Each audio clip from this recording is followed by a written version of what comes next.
Hi there, it's Wendy with Ask the Landlady, and I'm here with all the tips and tricks to help you make a profit in real estate rentals. So today's topic is about independent contractors.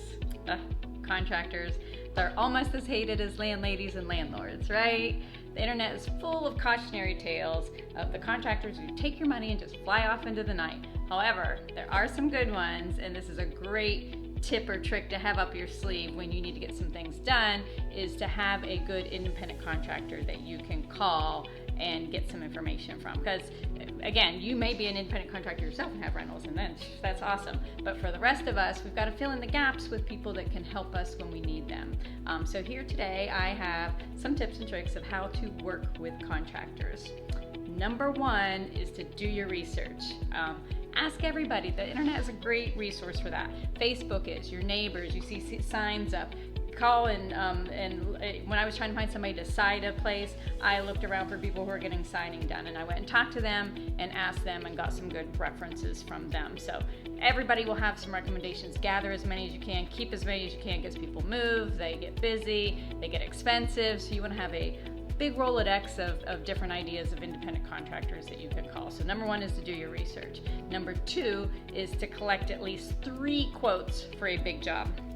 If you have a roofing job, you don't want to just go with the first person that says, okay, yeah, sure, $20,000. And you're like, oh, that seems high, but I need to get it done. Okay, fine.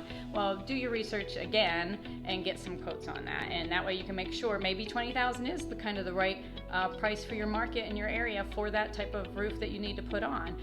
But you're going to get some more information if you go out and take the steps of getting at least 3 quotes and trying to see and make sure that that is in the framework of what you should be paying for that type of job. And number 3 is to make a clear contract. You want it very defined in there, what needs to be done, when payments will be going out, what work and milestones there will be. You also want to definitely make sure that you define the legal relationship. You are the property owner, they are the contractor doing the job.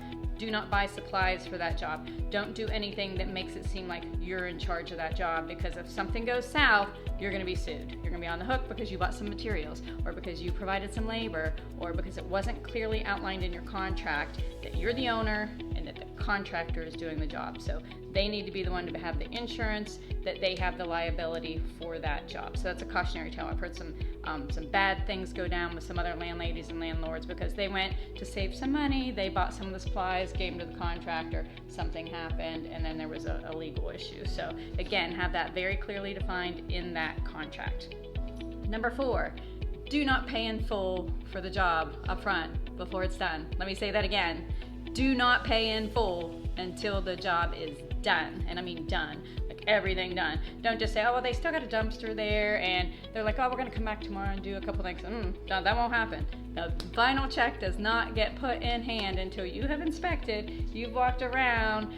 If there's a roofing job, they've gotten all the nails, they took a magnet, they got everything cleaned up, the dumpster is gone, the sign's down, everything, and you're like, okay, great, I'm satisfied with this. You may even wait for a rain to go through, which we often do, because especially if it was iffy or we've, whatever, we're like, we'll wait till it rains. Rains, everything's great, you get your check. So don't pay in full till the very end. I have been burnt on this. I had a long-time contractor that we worked with for years. I think I've already told you this story, but it was a situation where he's like, I need a little bit more money, Wendy, just to keep my people going. And we've worked together 10 years, so sure. Well, I didn't know he was going through a messy divorce. I didn't know that he was going around town to all his people collecting more money so that he could skip town, which is what he did. So do not pay in full until that job is done. So there you have it, 4 tips to make sure. Do your research, get several quotes for big jobs, have a very clear contract, don't pay until the job is done. We're all in this together, guys. It's not easy being a landlady or a landlord, so stick together and hit subscribe so that I can keep talking to you about real estate. And have you had a horror story about a contractor? I'd love to hear it, because we gotta, again, it's like therapy, we gotta stay in this together. And don't forget, I have a book out on Amazon, Lessons from the Landlady, where I go through all these mistakes, like the contractor mistake that I did, so that you can be a better landlord and make more money in real estate. Thanks. Have a great day.